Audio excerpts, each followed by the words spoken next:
Most small businesses promote their best individual contributor into a leadership role, and then they are surprised when things fall apart. Why is that? Being excellent at the work does not mean that we are going to be excellent at leading people in the work. It's just unfortunately not a given, and not everyone wants to do it. They're two completely different skill sets, and usually no one's teaching the second. We teach people how to do the job. We don't teach people how to lead people who are doing the job. And so that's what we're talking about today. One of the most common mistakes that I see in business, especially small business, is a great employee and then a terrible manager. They had no idea that they needed to be different between when they were doing the task versus when they were leading the task. We just didn't teach them. And most HR chaos that I see can be tied back to that shortcoming, that we never taught them how to lead. They were never developed. So I'm super excited to get into this with you today. Welcome back to another episode of Don't Waste the Chaos. I'm your host, Kerri Roberts. I've been doing this HR thing for over 20 years now, and I love helping businesses who have not built that HR foundation get in, do the work, and make their lives easier by making this happen. So today we're talking about what leadership development actually looks like at a small business or mid-sized business, what skills every manager needs when they step into those roles, and then how to build all of this without a training budget. I'm not going to tell you how to build your training budget today. We're going to talk about how to do this without a training budget. It is going to take a little bit of time. So you are catching me in the middle of a 13-part series. I've been going through the foundation of HR. Essentially, I'm going through my whole content that I wrote in my book, The HR Easy Button. This book right here that I'm showing you is the foundational portion, and I've broken this down into 3 areas. We've got our foundational level, which is hiring, onboarding, policies, things like that. Then we've got our operational level. That's where we live day-to-day, performance management, leave management, things like that. Now we are in the strategic realm. We've been going through the strategic realm. We've gone over metrics. We've gone over workforce planning. Now we're getting into leadership development. We'll get into engagement and culture, and even some HR tech aspects after this episode. So I'd love it if you go back. We're going to talk about my performance episode a couple of different times. So I recommend you listen to this and then go back and listen to that performance episode if you haven't, because these two are going to dovetail really nicely. It's going to give you some of the practical tips. I'm going to tell you what managers need, and then you go back to the performance episode and I'll give you some of those practical tips. And while I'm at it, subscribe to the show. If you're listening to the show right now, I would love it if you would subscribe, whether you're on YouTube or Apple or Spotify or wherever you're getting your podcast or this video show. So I'd love it if you'd subscribe, leave me a comment, leave me a review. I would be so grateful. One, it helps me to grow the show. I've been doing this show for about 2.5 years, and it helps me to grow it and, helps with my time investment in it. And then it also helps the content find other people like you, because without people reviewing the show or rating or subscribing, it doesn't get pushed out into the algorithm like some of the bigger shows. And you know what? I get it. True crime sells, but I'm trying to help you in your business, and I want to help as many small to mid-sized business owners as I possibly can, because they need it. I talk to people every day that say, gosh, I wish my company had an HR person, or gosh, I wish my company, blah, blah, blah. Like, I post clips from this podcast on TikTok, and it never fails. People are like, you ought to talk to the name of my company, and they will put it out there. And I always reply back to them and say, like, I would love to work with your company. Let them know that these resources are available out there. But that's what I'm talking about. So everything that we have talked about so far in this series, that we've covered: bad hiring, failed onboarding, performance management that's gone awry, discipline, chaos, all of that, most of those are living and dying at the manager level. So this right here, leadership development, this is the multiplier system. This is how we get better. We build the foundation, and then we multiply our positivity in this area, our strength in this area, because we've got a good management system. So the HR Foundations course is available right now. My HR Operating System course is available right now. The HR Foundations book is available right now on Amazon. And those courses right now are available at saltnightadvisors.com/resources.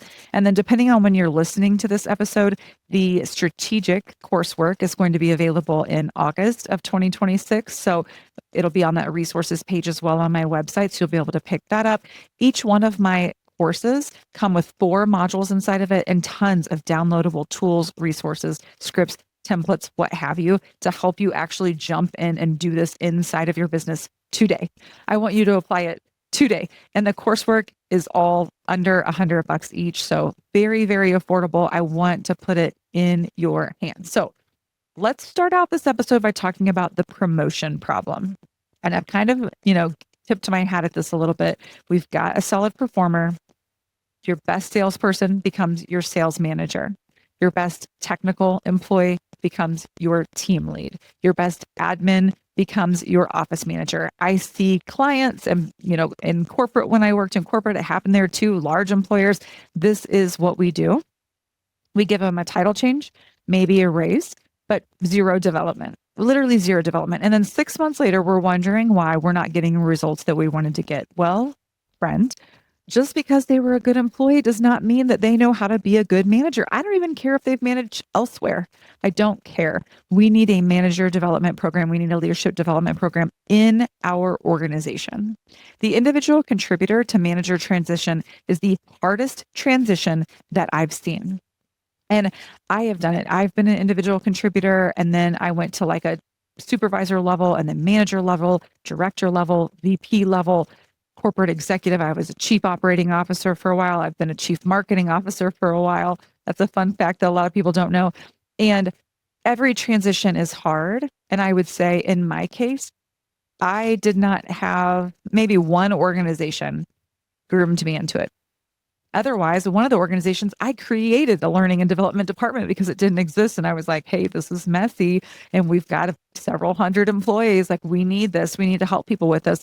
Individual contributor success looks like this: personal output, personal performance, personal expertise. It's all personal. And then manager success looks like team output, developing others, creating conditions suitable for good performance. 2 completely different skill sets. Everything that made them great in the first job can actually work against them in the second job. And I've seen it. I've even been guilty of promoting somebody who was a good individual contributor and then put them in a manager role, and they just flopped. They were just bad at leading people. And I hate to say this, I put some managers in roles that didn't even really want it, but we really, really needed it. And you're probably thinking you've done the same thing. You're thinking about doing the same thing. It's not going to go well. I can tell you, I've seen it over and over again. The data speaks for itself. It's not going to go well. So here are the 4 most common new manager failure modes that I have seen in my last 20 years in HR. The first is they're still doing the work that they were doing before instead of leading it, because they can't really let go of that individual contributor role, whether they felt really valuable in it, or because that's really where their skill set lies and it's not in leadership, or because they haven't been trained in it, but they're still doing the work instead of leading it, is one of the failures that I see. The second is they avoid hard conversations because they used to be peers with these people, or maybe some of these people actually have more years of tenure than they do. So they feel a little nervous about stepping on those toes. So they're avoiding the hard conversations. Third thing I see is they're managing personalities, but not processes. So they just know their team, but they're not building those standard operating procedures. They're not setting the groundwork for their team. That becomes really, really messy. We just can't manage to that. And then the fourth is they've got unclear expectations for their direct reports because no one ever set clear directions for them. And if you're a manager listening to this right now and you say, and you know what, I have heard, I wanted to say thousands, probably realistically over 100 people I've had say to me, well, no one ever taught me. I just figured it out. I was at dinner with a leadership team of a mortgage company recently, and we're sitting around, we're breaking bread, we're having wine. And it's like, why can't these people just figure it out? Yeah, I figured it out. And I'm like, well, you're in a leadership role for a reason, and they're not you. They're not going to have the same level of ownership. Maybe they're not as smart as you. I don't know. Maybe it's an intelligence thing, but likely they have never been trained. And you're sitting over here saying, well, I was never trained and I figured it out. That is not good management. Okay. That is not good leadership to say, well, I figured it out. So these people need to just figure it out. Okay. How's that going for you? I would love to know. And I can take a guess because you're sitting here complaining to me about it right now, how it's not going well. And you're just going to continue on with being frustrated. And furthermore, the employee is frustrated too. I guarantee you they're frustrated because you're not setting clear expectations for them. Like, slow the roll. That this is helping no one. We need to do this differently. So those manager failure modes that I mentioned, still doing the work, acting like an individual contributor, avoiding the hard conversations, managing by personality instead of by process, and then unclear expectations for their direct reports. Those are our failure modes. And here's what nobody really says out loud. Most managers are managing the way that they were managed, right? Like for better or for worse. That's what we're doing. We think about how we came up. And so we're doing the same thing to our people. If you come up under a micromanager, you're probably micromanaging others, or you swung that pendulum really far in the other direction because you didn't like it. And that's not really healthy either. If you come up under somebody who avoids conflict, you're probably avoiding conflict because your leader does that to you. You break the cycle by giving them something different to model. You break this with your managers by creating a program that they can sit inside of and they can understand their expectations. You're not going to get better managers by telling them to step up. You're just not. You get better managers by developing a system for developing them. That's the way we do this. So let's talk about the core skills that every manager in your business needs right now. This is what they need right now. There's 6 things that I see specifically in small to mid-sized businesses, but this is translatable to everyone, that every manager needs to be able to do. They don't have to do it perfectly, but they need to be able to do it consistently. That's huge. Consistently enough where their team can trust the process. If you've not heard me preach on trust, I can talk about it all day long. It's one of the main things. I do keynote speaking quite a bit. It's one of the main things that I go into organizations and talk about is trust. And a lot of that trust hinges on self-trust, self-confidence, not self-doubt. We've proven to ourselves by putting in the reps. And then our team can trust us because we're showing up with consistency and reliability as a manager. And it's huge. It's a game changer. So these are the skills that I'm seeing. Skill number 1, they need to be able to set clear expectations. And I'm getting ready to talk about what they need to set around clear expectations. And if you're a manager and you're listening to this and you hear me say, I need you to translate business goals into individual role clarity. If you're thinking as the manager, I don't even know what the goals are for my role, then step up and have a conversation with the owner of your organization and let them know we have to do this, or we are going to lose good people, or we are wasting money because we're paying people and they don't have clarity on their role. So they're not effective in their jobs. You might have a ton of really smart people and they might be getting a lot done, but you would be so much more effective and connected to the purpose of your organization if you just set clear expectations. So if you don't have it, make the cycle stop with you. You know, we talk about this as parents, right? We're going to be cycle breakers. We learn these things that maybe weren't as healthy in our childhood, and we don't want to do the same thing to our children if we're intelligent and, with it and self-aware and all of those things. It's the same thing in management. I don't care if somebody didn't do it for you. We're not living like that. We are going to bring our A game to our team. So it starts with taking those business goals, those key objectives, whatever KPIs, whatever you call them at your organization, and translating them to individual role clarity. Managers need to practice this and not just once. So we're not just like saying this or putting it in a document. We're living by this every single day. Every employee should be able to answer, what am I responsible for? How will I be measured? And what does success or failure look like in my role? Every employee in your organization needs to be able to say that. And if they can't, the manager has not done their job yet. Just period, point blank. If your employees can't answer that, you as a manager or your managers have not done their job. So skill number 1 is the ability to set clear expectations. Let's do it. So skill number 2, giving feedback that actually lands. Feedback that people can understand and actually do something with. We've talked about SMART goals before. Everybody's heard about SMART goals. In the performance episode, I went over SBI. I recommend you go back and listen to that. We're talking about specific feedback, behavioral focused feedback, timely feedback, and private feedback. Giving it in the team setting is just not going to build trust. And we know that we need to build trust. So let's build it. Let's give the feedback privately. Managers need to be able to practice this time and time again, just like setting clear expectations. We need to be giving this feedback, and it's not going to start out super well, right? Like we have to start somewhere, but it's going to get better over time. It's a muscle that we grow. So role play it with your managers if you're wanting to help them. Script it out. Give them the questions or the outline, like SBI or COIN. Go back to my performance episode. Go back and do this. And I've heard people say, well, I have this like worksheet or whatever, but I don't want to sit down and make it feel all phony when I'm going through a conversation or forced. Like, here's what I want to tell you. Your employee is not mad if you are following a script. If you sit down and say, you know what, we're following a new process as a leadership team because we want to make sure that the feedback that we give is solid and actually helpful and helps people succeed. So I'm going to follow this if you don't mind. We're just going to step through it together. I guarantee you 100% of the time, the employee isn't going to be like, I don't like that. They're going to think, I'm getting treated fairly, just like everyone else. This is a new process my company is investing in because they care about our success. Like, no one's going to be mad if you're walking through a template. I'm telling you right now, just get that out of your mind. That's just a lie that you're telling yourself. You're getting all worked up. Follow the template.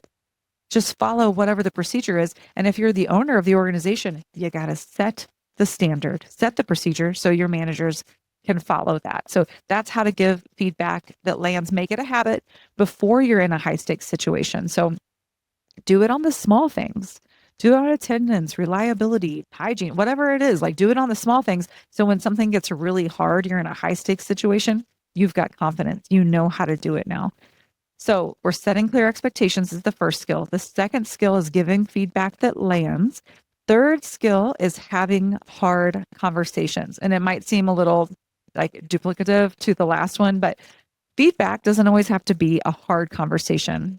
You know what I'm talking about. Sometimes you just need to say like, hey, next time, can we do it a different way? Sometimes we need to say, it's not working. That is a harder conversation. Just call it what it is. The discipline conversation script that you have at your organization, or if you don't, you need to build one. The performance check-in, the this isn't working conversation, we need to have it. We need to be able to have these hard conversations. Most managers avoid these because they were never taught how to have them. So it's just scary. And you know that they're not having them because they don't even have them with their spouse or partner at home. So what makes you think that they feel confident to do it in the workplace? Help them know how to do this. This is hard. It's stressful. It feels personal. Just give them an outline, a conversation script to follow. Give them the framework, and the conversation will become less scary if there's a structure for them to follow. So give them a framework for it. So the third is that having hard conversations. Fourth skill, delegating effectively, not dumping work. We're delegating with clarity. So what do they need to do? By what timeline? To what standard? And with what authority? And then set the stage for them. Don't just throw them to the wolves.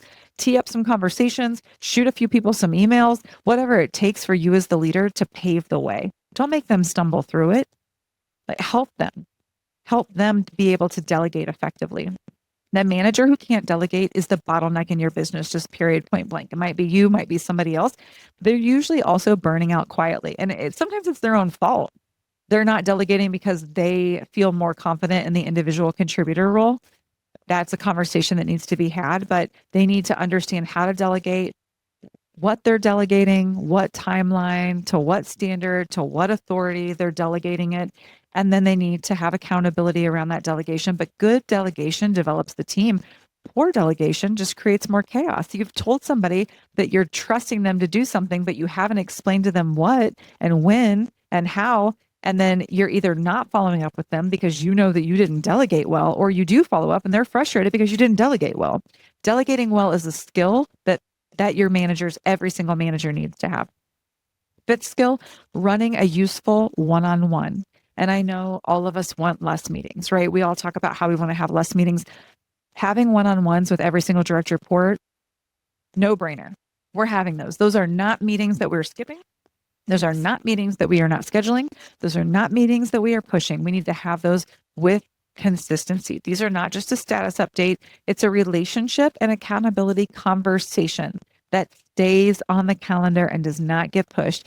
I don't want you saying as a manager, do you have anything for me? Because I don't really have anything for you this month. No, that is poor leadership. That is poor management.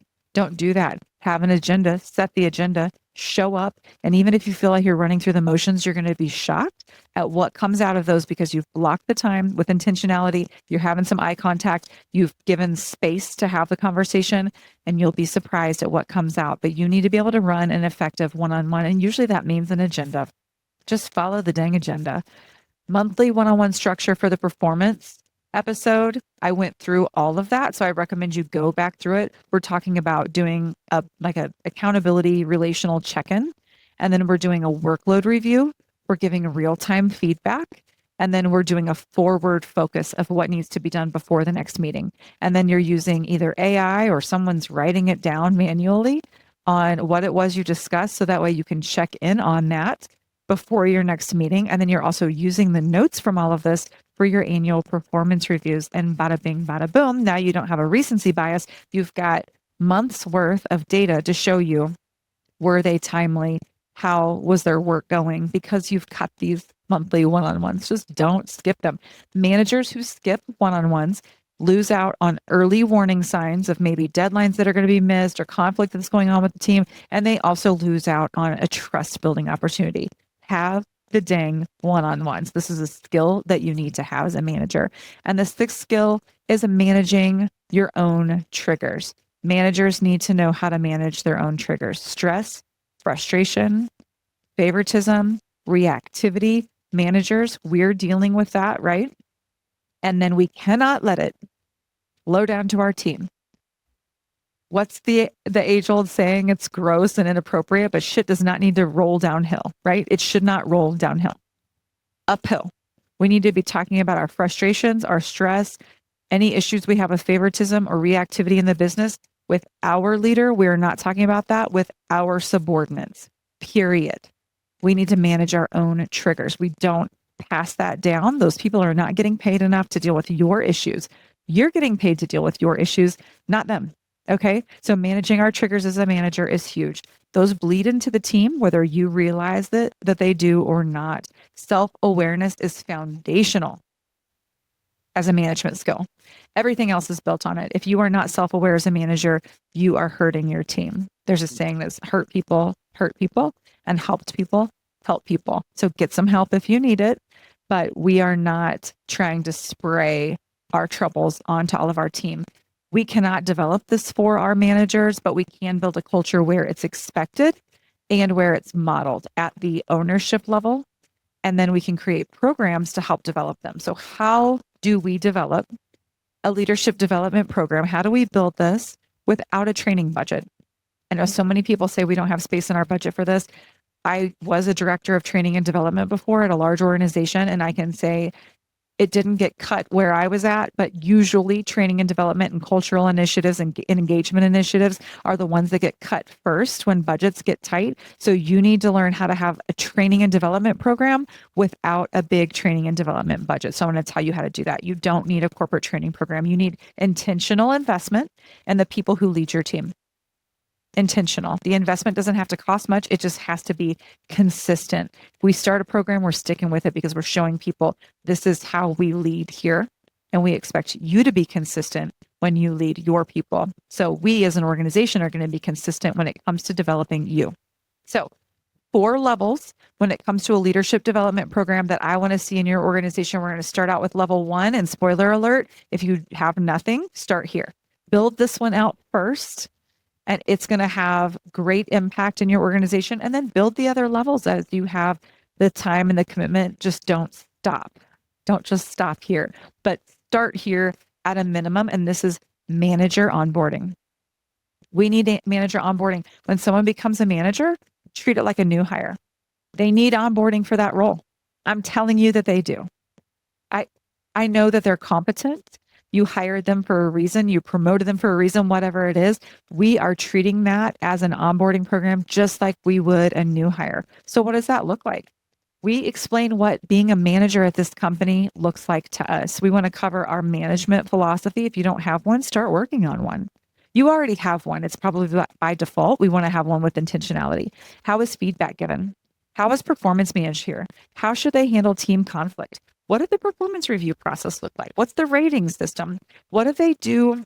This includes handbook training too, right? Like, what do they do if someone comes to them and says they're pregnant? What do they do if someone comes to them and says that they need a mental health break? What do they do if someone comes to them and someone close to them has died? What do they do if someone comes to them and they're asking for a raise?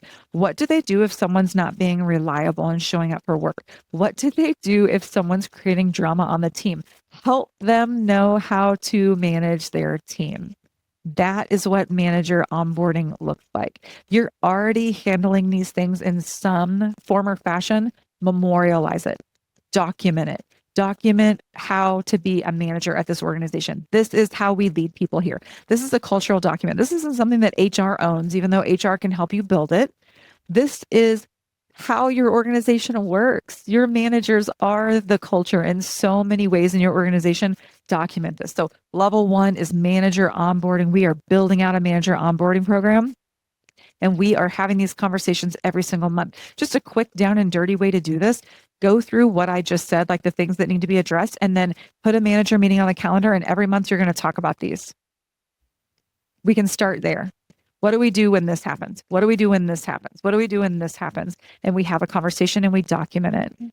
Record the conversations if you want, have AI write you transcripts, and then you can start writing your SOP for how you manage here. That is a manager onboarding program. Start somewhere, but you have to build that out. Do not promote another manager until you have a manager onboarding program. It doesn't have to be overly complex. It can grow over time, but just work on it. The second level when it comes to leadership development that I want to see is a regular manager development. We want to be consistent here. If we want our managers to be consistent with their people, we have to be consistent with our managers, right? Seems like a no-brainer. Why are we not doing this? Monthly or quarterly manager meetings are a must, period, point blank. Not just talking about business ops, but how's your team? And like, what are you struggling with as a leader? These need to happen. I see a lot of like manager stand-ups happening monthly, but a lot of times we're talking about production and we're not necessarily talking about the leadership side of the organization. And we need to include that. I'm not saying we have to drop off business ops or our metrics and things like that. Like, no, those need to happen. But we also need to talk about like, how's it going on your team? What are you struggling with as a leader? What policies are unclear? What's hard for you? What's something that's come across your desk that you weren't able to answer that you had to escalate? We need to talk about that so other people can learn from each other. Let's not gatekeep. Let's share our knowledge. I recommend you share a book, you share an article, share a podcast, maybe this one, right? I go over HR stuff every single week. I put out on a new episode. Have everybody listen to that and then get together and have a discussion around it. Normalize continuous learning. And if you as the business owner aren't doing continuous learning, it's going to be real hard for you to tell your managers that they have to do it. So regular manager development, leadership development is key. That is the second level of this. So the first level was the manager onboarding. Second level are the regular manager development. Third level, coaching and feedback for managers. We teach managers, or we should be teaching our managers how to do this with people, but then we're not giving them any coaching or development. And that's bananas to me. Managers need feedback too. That seems obvious. They're not exempt from the performance system. I had one organization, we built performance management out, and they were like, yeah, we'll just do it for the entry-level employees. Like, heck no, we're doing it for the managers too. That's so silly. Why would we not do it for the managers? If I'm an employee and I think that my manager is never getting any feedback, I'm disheartened by that, first of all. And also, second of all, are your managers all perfect? And I can say, hell no, because that's the reason why I get called a lot of times is because a manager yelled at an employee. A manager retaliated after feedback was given, whatever the situation, a manager created a hostile work environment. Managers need feedback too. I can tell you based off of the phone calls that I get every single day in my business, managers need feedback and coaching too. Let's make it. Skip level conversations need to happen. You as the business owner need to be having conversations with employees and letting them know not to come to you with everything, but we're doing a touch base to make sure that things are going well with the managers, that they're not trapped. They can go somewhere with that feedback.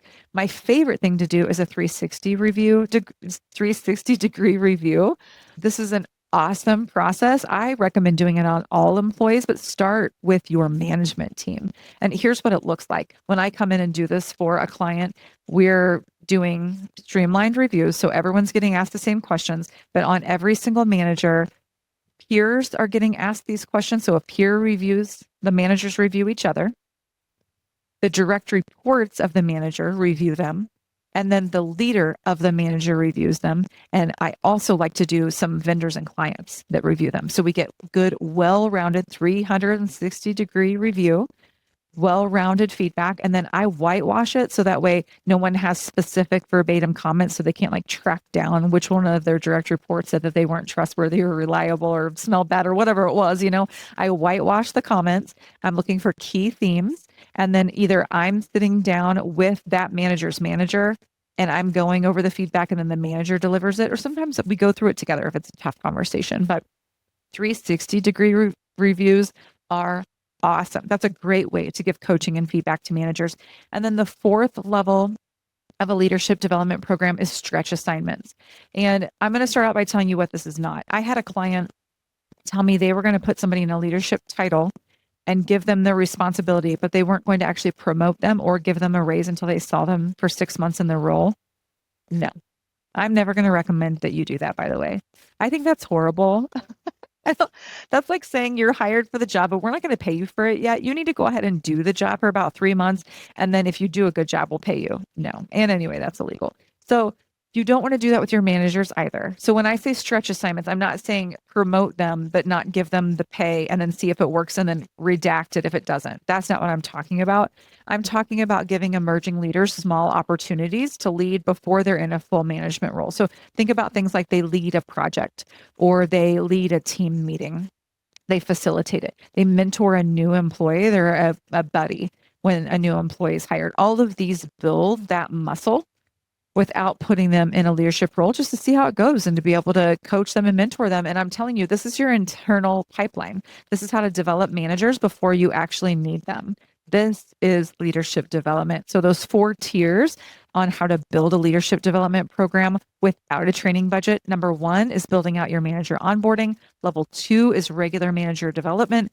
Level 3 is coaching and feedback for managers. And level 4 are stretch assignments. That is, in a nutshell, very simple, low cost, if not zero cost, just time, leadership development program that you can put in place right now. But just remember, start out with that manager onboarding program, build from there. So let's talk about your leadership pipeline just a little bit. I did talk about succession planning in my workforce planning episodes. You might want to go back and listen to that one. But essentially, when I was talking about workforce planning, that goes hand in hand with leadership development. Really, those two together is yours. That is your succession plan. That's how you develop that. Workforce planning told you what roles you need and in what timeline. Leadership development tells you who can grow into them. So together, that makes your succession plan. And we all need a succession plan for every single role. So there's 3 tiers of our pipeline. When we're looking at our leadership development pipeline, there's 3 tiers of that. Number 1 is who is ready now? Who could step into a role with minimal support? Level 2 is who could be ready in 6 to 12 months. So who has the potential if we do some intentional development. And then that 3rd tier is a long-term potential. Who's showing some signs, but they're not ready yet? Who's early in their career, but they're showing some signs, they're showing some interest, but they're not ready yet? That's that long-term potential. And we need to have this conversation with our people. Have it with our current managers. Don't let it be implicit. Don't let it seem like, oh, it looks like this person is heir to the throne. That's so weird when organizations do that. You have an opportunity to win right now. People love to know that they're being viewed in this way. This is a great way to retain your people. The next time you sit down with a manager or maybe an entry-level employee, but you're seeing a spark inside of them and you just tell them, I see this in you, manager. I think you could be the next director. I think that you could be the next, I think you could be enrolled for or in line for a vice president position here. I see you being a potential executive at this organization someday. Here's a gap analysis of where you're at today and what I would need to see you grow in, whether it's coursework they need to take, books they need to read, ways they need to step up, areas they need to improve, whatever that is. This is an amazing opportunity to build trust and retention amongst your potential leaders of the future. It's so beautiful. Knowing that you're investing in someone's growth is one of the strongest retention tools that you have in your business. Right now, it's at your disposal. You've got people that you see and you think that they probably know that they're next in line. Why not have that conversation with them? The best investment that you will ever make in your business is developing the people who lead your people.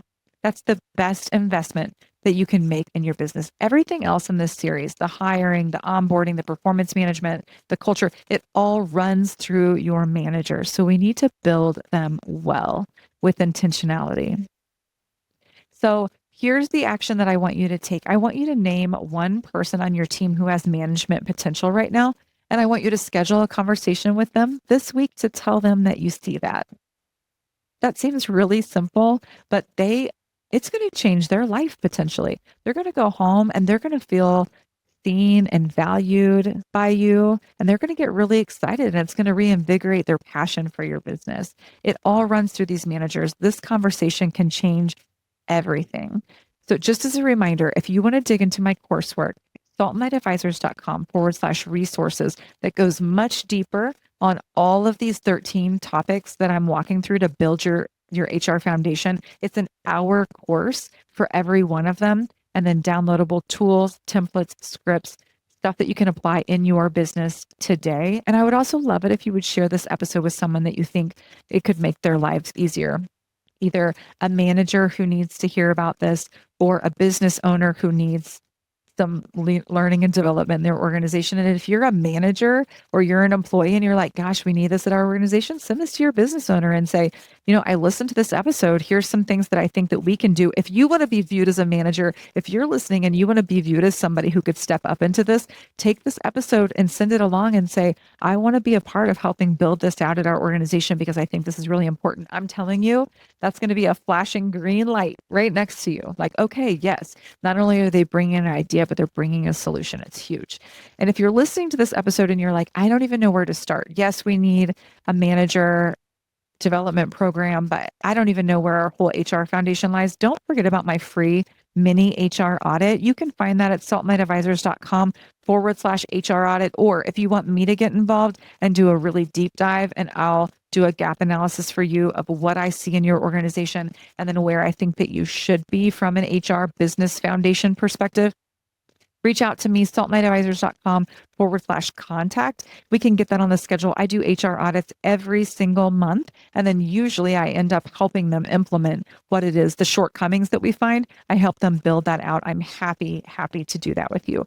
Don't forget to subscribe so you can tune in next week. I'm going to be going over culture and engagement, and then we're going to get into HR tech and systems. And you're not going to want to miss that because those are the things that are going to make your life easier. I'd love if you share this with a business owner who just promoted somebody and probably needs a little bit of leadership development. It's a great time to do that. Friends, I know working through some of this when you've already got your full-time job and you're running your business can feel like chaos, but the work is worth it. So don't waste the chaos.